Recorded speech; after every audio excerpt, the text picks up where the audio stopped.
So here we are in section 5.4, which is the fundamental theorem of calculus part 2. And we're going to skip this first page of notes because this is kind of what we're going to focus on in class. We're going to focus on the idea of this area function, and we're going to make sure we really understand where this fundamental theorem of calculus part 2 comes from. But today we're just going to go over the theorem, work a few basic examples of how the theorem works, and then our goal in class will be to really understand what it's doing and why we care. So if we look here at the statement of the fundamental theorem of calculus part 2, suppose we have a continuous function f on an interval from a to b, then it turns out that if we take the derivative of the integral from a to x of f of t, we get f of x. So in other words, it's pretty much telling us that the derivative and the integral, the definite integral, are inverse operations in a sense. Right, and this is the thing, again, that should be completely amazing to you. I know that we've used the integral sign to talk about antiderivatives, but to think about what these things are, right, derivative being the slope of a tangent line, the integral being area under a curve, and to think about the fact that that derivative of an integral ends up being the exact original function that you started with should just be like amazing. We can think about this being true, like, or hopefully obviously true, if we think about the first fundamental theorem of calculus, right, we know that the integral from a to x of f of t dt, according to that first part, right, was the antiderivative of f evaluated at x minus the antiderivative of f evaluated at a. But then if you were to take the derivative of each of those things, of f of x, and then minus the derivative of this second piece, you would get exactly f of x and then minus 0. Because this second piece right here, f of a, right, this is just a constant. And if we were to take the derivative of that, we would get 0, so that would go away, and you would get the f of x that this thing is implying. So you can sort of use the first fundamental theorem to prove the second piece of the fundamental theorem, and vice versa. You could start with this one and use it to prove the other one. But we're going to go this direction this time. So this is the fundamental theorem of calculus part 2. I want us to look at some examples of how to use this. Again, the big idea is if we take the derivative of this function here, which we're going to talk about as an area function, it goes from a, like a constant, up to a variable x. We're taking the derivative with respect to x of something involving an x. We are going to get back the original function that was here on the inside, f of x. If we look at this very first example, we want to take the derivative from 4 to x of 1 over 1 plus t cubed dt. The fundamental theorem of calculus pretty much says these two are inverse operations, so those are going to cancel, and we're going to be left with 1 over 1 plus x cubed, right? And the answer here is in terms of x, not in terms of t, because we're taking the derivative of this thing right here. That's the thing that we're taking the derivative of, is the term in terms of x, not in terms of t. So you want to make sure your answer is in terms of x, since that's what we're taking the derivative with respect to. So it really is just saying, hey, this derivative's integral signs are pretty much inverse operations. We're just going to cancel those, and we're left with 1 over 1 plus x cubed. Pretty exciting. Here are two more examples for us to kind of practice and make sure we understand exactly what's happening. So this first one, if we want to take the derivative of the integral from x to 0 of cosine squared of t dt, first you'll notice that in fact this integral is in fact sort of backwards from what the fundamental theorem says, so we can't use the fundamental theorem straight. First we need to flip the bounds of integration from 0 to x so that we have our constant on the bottom. So now we're here, and now we just have this negative, and we can take the derivative just as we did before, so this is going to be negative, right? And then cosine squared with an x instead of a t. The dt goes away because this derivative is going to cancel with that one. So everything cancels, and we're just left with this function, right, evaluated at x.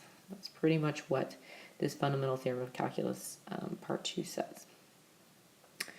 There's a second example here that we're now going to work. So we'll look at this second example. This is the derivative from 0 to x squared for cosine of t. So we have the derivative from 0 to x squared of cosine of t dt. So again, if we're taking this derivative, there's only one slight subtle difference. So hopefully you notice that this looks like the other questions, but instead of an x, we have an x squared plugged in here. So this should remind you of one of our derivative laws that we've used in the past. And in fact, it's an idea with the chain rule, sort of, right? In that we've plugged something in. There's now an inside function. So x squared has been plugged in and where x normally is. So we're going to do this like we would do the chain rule. So the derivative of this, we're going to do cosine, right? Leave the inside function alone. That's x squared. So cosine of x squared. And then we multiply by the derivative of x squared to apply the chain rule part of this. So we're taking the derivative of this integral. We plug in our x squared just like we do with any other fundamental theorem of calculus question. But because this isn't an x up here, we also then need to take the derivative of it as part of the chain rule in this derivative, because we are taking the derivative with respect to x. This is where your x variable is up in the bound, and there's something inside of there this time, so we have to do the chain rule. So this is just cosine of x squared times 2x. I want to make up one more example and go through it just to practice, and then we will look at some clicker questions in class, as well as really go back and understand the idea of what this function, what the integral part of the function is, this idea of an area function, and make sure we really understand that.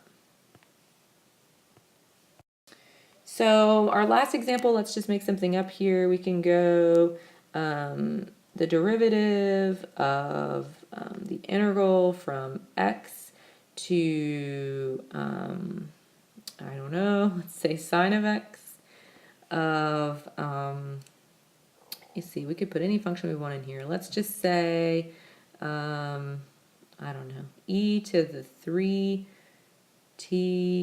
squared dt. So here we are again, right, getting ready to do the fundamental theorem of calculus part 2. But hopefully you notice this time the thing that's missing. So we're missing the constant, right? So where's the constant piece that we have for the FCT? So we need to rewrite this integral. We can go from x, you can choose any constant you want. Let's say we'll go to 0, e to the 3t squared. And then we're going to add the integral from 0 to sine of x. So this idea, right, of splitting this integral into two pieces where the upper bound here matches the lower bound here. And now we can take the derivative of this because these are things that are applicable to the fundamental theorem of calculus. We have a function of x and a constant bound and a constant bound and a function of x. So we will have to be careful on this first one that we'll need to negate it and flip it, right? Because of the fact that we have the constant is up top. So when we take the derivative of this first one, we're going to get a negative from switching the bounds, right? So that we put the 0 down and the x up here. And then e to the 3x squared. So that's the derivative of this first integral. And then plus e to the 3 sine of x squared, that whole thing is squared.